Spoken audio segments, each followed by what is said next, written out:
Majina naitwa Grace Anthony Nyondo, ni mnufaika wa mikopo ya 10%. Mikopo imetusaidia, kwanza imeniongezea mtaji, imeniinua kiuchumi, imeweza kunisaidia, nimejenga, nasomesha watoto, nalipa kodi katika ofisi yangu.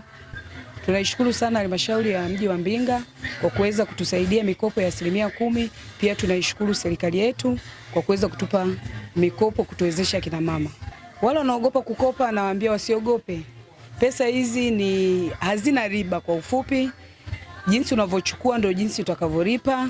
Ukilipa kiuaminifu, ukilipa kiukamilifu, unazidi kuongezewa. Ni mikopo ambayo haiwezi kumsumbua mtu yoyote, hata yule mwenye kipato cha chini inaweza kumsaidia. Kwa majina naitwa Germana Mkonge Maganga, ni mnufaika wa mikopo wa 10% katika kikundi cha wanawake. Mikopo hii ya 10% imeweza kutunufaisha, kwanza kuongeza mitaji yetu katika biashara.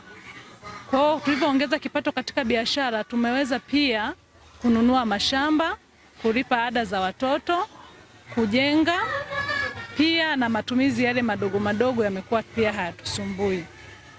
Tunamshukuru rais wetu kwa kuweza kutuinua sisi wa kipato cha chini kuweza kukizi yale mahitaji yetu yaliyokuwa yanatusumbua.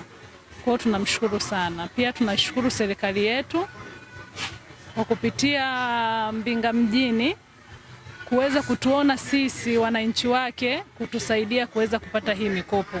Kwa majina naitwa Cecilia Mbata, ni mkuu wa idara ya maendeleo ya jamii halmashauri ya mji wa Mbinga.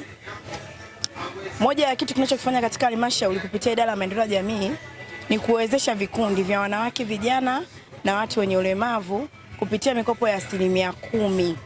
Kwa hiyo tunaendelea kutoa elimu, tunaendelea kukagua vikundi, tunaendelea kuhamasisha waendelee kutengeneza miradi ambayo inatija ili waweze kufikiwa na kupata kingi zaidi. Lakini tunaishukuru sana serikali ya Jamhuri ya Muungano wa Tanzania kwa kuboresha mfumo wa utoaji wa mkopo.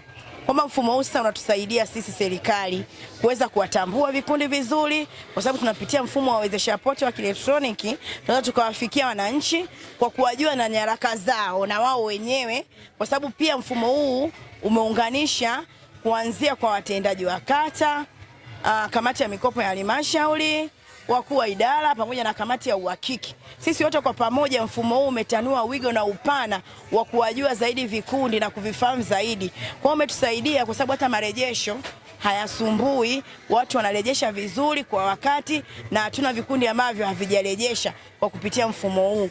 Lakini pia tuipongeze serikali kwa kuweza kuboresha, pamoja wanafanya shughuli za vikundi, lakini ndani ya shughuli za vikundi kuna shughuli ya mtu mmoja mmoja ndani ya kikundi. Hiyo umetusaidia sana kwa sababu kila mtu anafanya kile ambacho anakitaka. Ndio imetengeneza wepesi wa ufanyaji wa marejesho kwa wakati. Tunashukuru sana, asante.